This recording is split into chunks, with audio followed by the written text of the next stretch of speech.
The countdown is on. For the dog days of summer. But first, it's all about the grandfather clock. On this episode of Around the Track.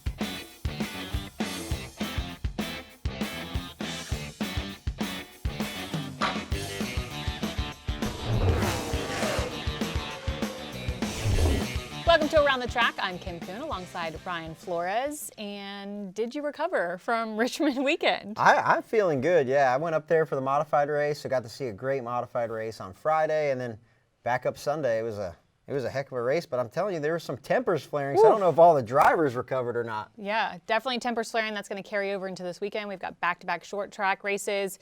I got to shout out, though, to Bubba Poole. We talked about him on last week's episode. He finished 6th in his Xfinity Series debut. Even more impressive than that, his first laps on the track, he was fast in practice. He had a little hiccup in qualifying, but battled through all day, and they made the right call, put tires on the car at the end, and he made the most of it. So super exciting to see a short track hero go in and do great things. Best finisher of the JRM cars. Well, you mentioned tempers flaring. We saw that in the Xfinity Series side with Joey Gase chucking the bumper at Dawson Cram. What do you think? I thought it was hilarious that Dawson Cram came out with a T-shirt that says, "Sometimes you're the bumper and sometimes you're the windshield." But so having a little fun with it. But yeah, tempers flaring there. And then in the Cup race, obviously Martin lost his cool, and I saw Daniel Suarez and Josh Berry were frustrated with each other. So it's going to be exciting going into another short track this weekend just down the road to Martinsville. Yeah, and we're going to get you ready with all things Martinsville weekend, whether you're headed to the track or you're going to watch from home. But I would highly encourage you to make it out there if you can. Great schedule coming up. Yeah. Trucks are back in action Friday night, 7:30. Xfinity cars Saturday night, 7:30 under the lights. All leads us to the Cookout 400 on FS1 at 3 o'clock. What are you looking forward to most with these trucks back in action? Well, the trucks, it's the tough trucks of NASCAR. Nobody's afraid to use their bumper, and especially in that series. So I think there's a little angst there. They've had the week off. I don't know that dust has settled after COTA, and so I think there's some hungry drivers. Yeah, I look at Lane Riggs. This is somewhere that he's raced before, and he had a really good run going at COTA. I like to see these short track guys, and I love watching Martinsville under the lights. Yeah, and there's some double duty drivers in the field. Think about Cory Heim. He's running the truck series for points, but he's gonna, do double duty in the Xfinity Series side of things. He's in that Sam Hunt racing car. I love what he's been able to do in that car. Best finish for them guys, 4th this past weekend. They led some laps. They were up front all day. So Martinsville's another place they can do well, and there's a ton going on in Martinsville, but there's also a ton going on away from Martinsville at all the short tracks this weekend. Let's take a look at what we have. A lot of great short track action this weekend. Langley Speedway with their season opener. We've also got the Cars Tour over at Hickory Motor Speedway, and then your favorite, the mods, Ryan, they're at Thompson Speedway. Yeah, the Icebreaker weekend's always so much fun up there in the Northeast. We're going to highlight one of the young guns, Jake Johnson, later on in the show. Yeah.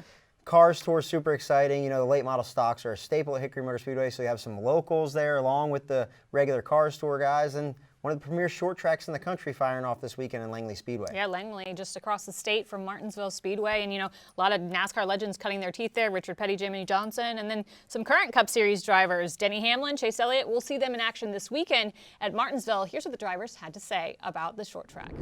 With our next-gen cars there, you are hammer down qualifying laps, all 500 laps there. Very different than the old days where you were conserving brakes and conserving tires and trying not to melt your stuff down. Now you are on kill from lap 1, so it's pretty wild. As deep as you can get into the corners with the brakes and all, it's easy to overdo it and slide the tires. So it's a challenge. It's definitely takes some technique to get around there. Well, Kim, 2 different drivers, 2 totally different approaches. One says you got to be on kill from lap 1. Josh Berry says takes a lot of technique about there. Who do you believe? Well, I don't know. Is it the veterans versus the rookies? Do you think that's why we got 2 different perspectives, or is it driving style? I don't know. I think it might be because Michael McDowell's used to running the Gen 7 car in here, and then he goes to the next gen car, and you probably have to drive it so much different, where Josh Berry just had a late model stock that he's run there in the past in the Xfinity car. So I don't know who to believe, but I guess we're going to find out this weekend. We'll see who finishes better. That's who we'll believe. But it's all going to start when they unload off the truck for practice and qualifying. We'll see practice on FS2 Saturday at 4:35, followed by qualifying at 5:20 p.m. All leads us to the Cup race on Sunday. qualifying at Martinsville, super important to get a great pit stall. Yeah, qualifying important, but practice too. The thing for me in practice that I'm going to be looking for, who's doing the long runs, because that points to the drivers who have their cars dialed in. Yeah, and we saw that with the 12 car last year. You know, like the long run speed, nobody could match it. Denny could kind of hang with him at the beginning of the run, but that 12 would run away later in the race and end up winning the race. So great point. Another thing to keep in mind, teams trying to build their notebooks for the fall race. You win that race in the fall, you find yourself in the championship four. And I know Tyler Reddick was vocal about being worried because last fall they did not have the car they thought they would in Martinsville. Not only Tyler Reddick, William Byron, right? We didn't see him struggle much at all last year, but this race was one where Rudy Fiegel was on top of that box sweating bullets. We teased a couple of driver profiles. Here's a closer look at Jake Johnson, who's running his first full-time season in the Bowler number 3. Bottom lane, the 21 car of Anthony Bello. Johnson in all of this, keeping the pressure on Austin Pierce.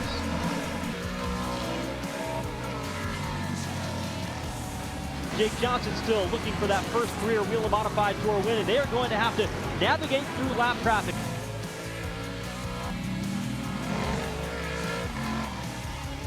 The race leader, Jake Johnson. Here's a look at some of Jake Johnson's stats, and this is a big deal because for the first time since 2020, Bowler has one driver competing full-time in that legendary number 3 car. Yeah, Old Blue, as they call it, the number 3 car is an iconic modified. Those guys are one of the last of like the true old school racers. Michael Bowler, Greg, all those guys are there. They still build their own car in a world of, you know, where everybody kind of goes and buys their race car, whether it be an LFR or a Fury or a Troyer. Yeah, they're not outsourcing. They're literally like wrenching on it. They build all their own stuff, and when you see Old Blue pull up, you know it's their own. So they have been bouncing between drivers. We've seen everybody from Ryan Priest to well, there's a little bit of a legacy, Salamito. Right? Like you think about Tony Hirschman has driven that car. Oh yeah, that is one of the premier cars. Like if you think of the 24 or even Dale Earnhardt's number 3, like it's that iconic in the modified series. So to land on a full-time driver, them guys back racing full-time, they deserve it. That car needs to be here. It feels like everything is right in the world. And Jake Johnson, even though he hasn't won a tour race, he knows how to win races. He won some tri-track races up there. He's even won the Snowflake 100, which is the biggest pro late model race of the year. Even saw he won a legend car race last week. So I'm excited to see there's been a little bit of a youth movement in the modifieds with Jake, Austin Beers. Them two got into it last week at Richmond, and then even when you come down south with Luke Baldwin and Carson Lofton, it's exciting to see these young guys, so we'll see how they do this weekend. Speaking of young guys, there's another young guy you should have your eye on this weekend, and that's in the Xfinity Series race at Martinsville, making his debut, Carson Quaffle.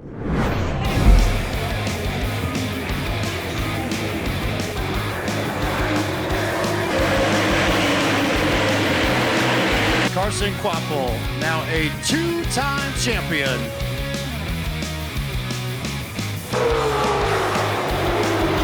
Last chance, not gonna happen. Carson Quaffle wins the 2024 Icebreaker at Florence.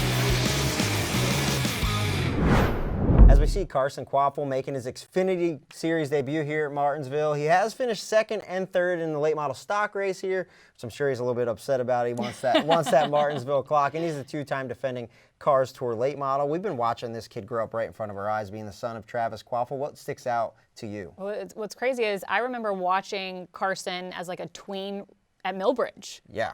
And he was a standout then. He was a standout then, a standout now. But that stat about having raced twice at Martinsville in a different series, can that and will that help him on the Xfinity side of things? It definitely can't hurt. I mean, I watched him just completely stripe the field at North Wilkesboro when it was a tire conservation race. I saw him win a pro late model race last year at Tri-County when it was a totally different style race. He's fast anywhere he goes. And the exciting thing is, I guess the fun thing is that this is the same place that Travis made his debut. Yeah, his Cup debut at Martinsville back in 2004.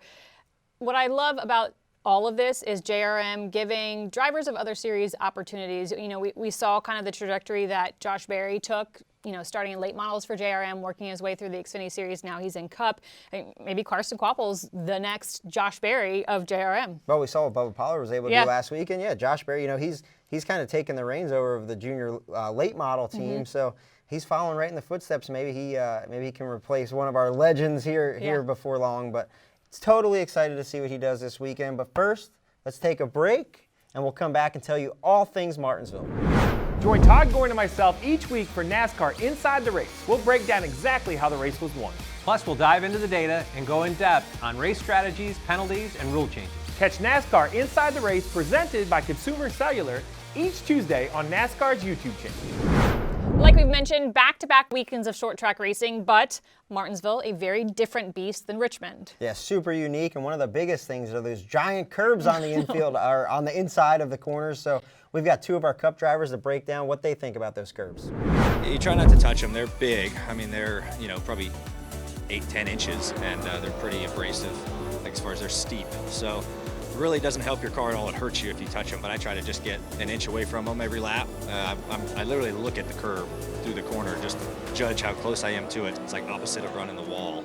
Yeah, the curbs, you want to stay off of them, but the closer you get to them, the more grip they're down there. The old car was a little bit more forgiving. I'm assuming just more sidewall, more suspension travel.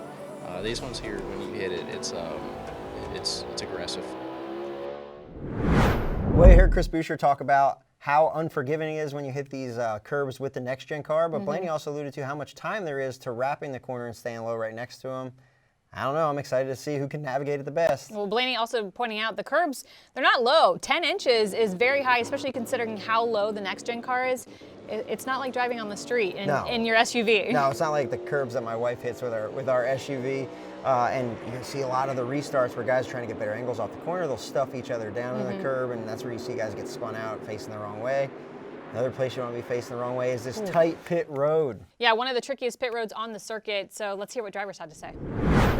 At Martinsville is tough because you run two different pit road speeds in a sense. I mean, it's still 35 miles an hour, but we go off the RPM on our motors, and so we know typically down the straightaway would be 2 red lights. Well, in the corners we're like 7 red lights, so you're kind of bouncing on 7 red lights on entry, and then you go down to 2. The hardest part about Martinsville is just leaving your pit box. Is when all those guys are coming around you, there's only one lane to pull out. Well, those picker guys are normally in that lane right in front of you, so it's just hard to not hit anybody or anything, and that's what makes Martinsville, I think, so fun, is there's just so many different challenges that go into that racetrack. Pit road at Martinsville, a headache for drivers and teams. It is one of the trickiest pit roads on the circuit. Takes up 3/4 of the length of the racetrack. Yeah, that's why qualifying is so important, because pit stall selection is going to be a premium. Last year, when we had the dominant car, we were down in pit stall 40. We were the last pit stall, and it's the cars show up really quick. Also in the corners, so there's almost like 2 different pit roads. So as Chase Briscoe alluded to, in the corners and then the straightaways. The straightaways are flat, but in the corners, the pit box is flat, but right at the white line, it kicks up to that banking. So the guys, the tire carriers setting the tire, the jackman, they're doing a majority of their work on like 12 degrees of banking or whatever it is. So that makes it super hard, and then you think you get the pole and get pit stall 1, but that's been a trap. Both guys last year speeding. Yeah, we haven't seen the winner come from pit stall 1 since Jimmy Johnson in April of 2013. What's so weird though, last year, Preece almost won the race. He sped on pit road. You would think that Martin Truex Jr. and his team would have been aware of that. They win the pole, they choose pit stall 1, they speed exiting of that pit stall. So why do people who win the pole continue to pick that pit stall when it has not proven to be a great spot? It is maybe one of the best pit stalls in pit road. Now, it's very challenging to see the car when it comes around the curve, and we do have a jump line where you can't jump before you get to the end of the box that's behind you. So in the corners, you see a lot of jump line penalties. We saw it notably with the 9 car the year they won the championship, where their jackman jumped off the wall. He knew he jumped early, ran back, tagged the wall, and then was late to the right side. But it ultimately ended up winning them a championship. And I'll take it even further. In that same race, we were in pit stall 1 with Brad Keselowski. We sped leaving. The reason it's so easy to speed, and I go back to what Chase Briscoe said in that clip, it's time over distance. Yeah. And you can squirt out of that pit box and beat everybody, but it's just far enough to where when your transponder's going over the line, you can cover that distance just a little bit too quickly.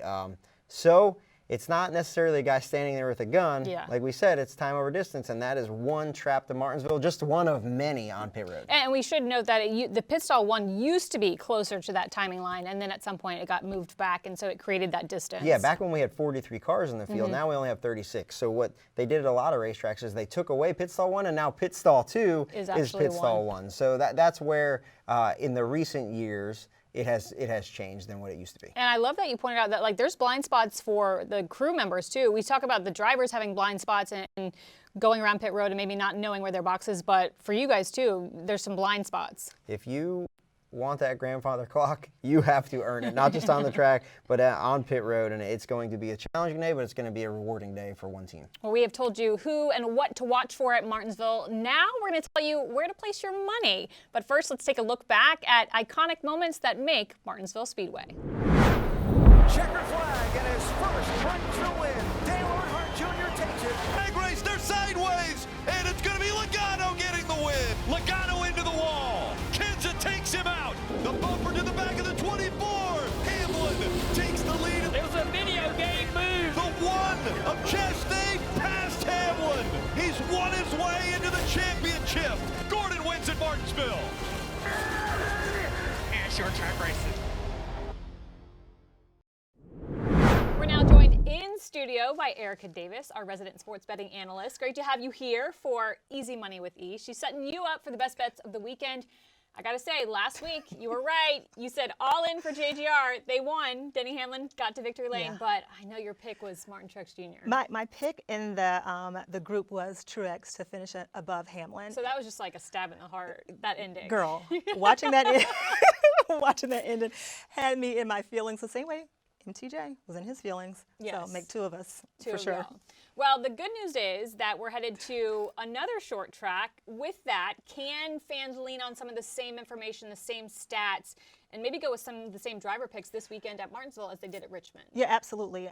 This week I'm going to start off with the drivers whose top 3 odds I like. And I'm going to start with one of our favorites. I got Hamlin, Larson, and then I have Blaney. All right. I know you love Hamlin. Why do you like Hamlin for this weekend? Well, I mean, why not, really? Right. It's really honestly hard to not lean into Hamlin every week. It's just his world. We're all living in it. Plus 130, $10 bet wins you a total of $23. He has won the last 2 short track races. And again, like you just gotta, he's a reliable guy at the short track. So Hamlin at plus 130 and then Larson. Larson's my next one. At Larson, plus, why though? I mean, he won the spring race. Why do you feel so strongly about a top 3? I mean, well, Larson, he also runs really, really well at short tracks. And a $10 bet wins you a total of $25.50. I like Larson at short track, so let's go with him in that spot as well. All right, and finally, why are we picking Ryan Blaney for top 3? Well, I know you like Ryan Blaney too, though. Yes, I do, and he did win the fall race in Martinsville. Yeah, I'm never going to be mad at Blaney at plus 230. I feel like those are actually really, really good odds. I mean, I feel like those could be a little bit shorter, especially as we get toward the end of the race week or closer to the end of the week. So yeah, plus 230, $10 wins you a total of $33. Put $10 on Ryan Blaney to be a top 3 driver this weekend. Well, fans might be feeling a little extra confident this weekend after racing a short track last weekend, so they might want to place an outright bet. Outright winners for you this weekend. Who are you looking at? So I'm looking at 3 different drivers whose outright winners odds that I like. But let me tell you why, though, specifically, though. Kim, we made a little bit of money last week with Seabell beating Busch in the head-to-head, with Hamlin finishing in the top 5. So I feel like we have a little bit more money to spread around. Yes. So therefore, I want to place some money on Ty Gibbs to finish as an outright winner, Bubba Wallace, and Ryan Preece. Ty Gibbs is at plus 1,400 right now. $10 bet on him wins you a total of $150. Every single week we are waiting for him to win. It's like, when is it finally going to happen? And he's had success there in the Xfinity Series, so I think he's a solid bet this weekend. I do too. That's why I'm giving it to you as an outright winner. Then you got Bubba Wallace at plus 3,000. A little bit longer, not the longest shot, but Bubba plus 3,000. He's won at this track twice in the Truck Series, and I think a $10 sprinkle on him would win you. Well, I know it would win you a total of $310, but I think it would be a really, really good spot for Bubba Wallace this weekend. He's not afraid to use the bumper, which is important at Martinsville. Which, yeah, we definitely learned that.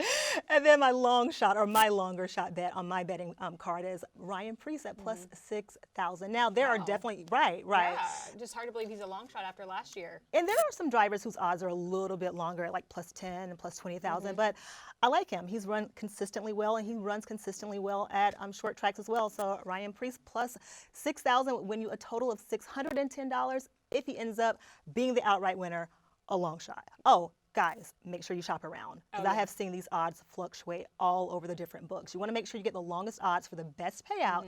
And also, if you really, really like a driver, go ahead and get in now, because after qualifying, a lot of these odds are going to shorten a little bit. So now's the time. That's a great point. And you've been so good all season long, kind of teaching us the ins and outs of sports betting. One bet we haven't really heard about all season long, though, is a parlay.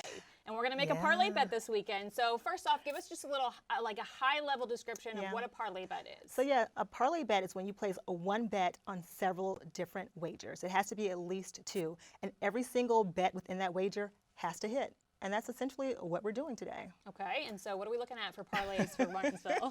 So this is going to stress me out because you have to wait until the entire race is over to see if this actually hits. So we're going to pick 3 different drivers to be the best finisher in their manufacturer's cars. That's a fun bet. Yep. So we're going to go Larson. For Chevy, okay. Blaney for Ford. Okay. And then Martin Truex Jr., going back to him with Toyota.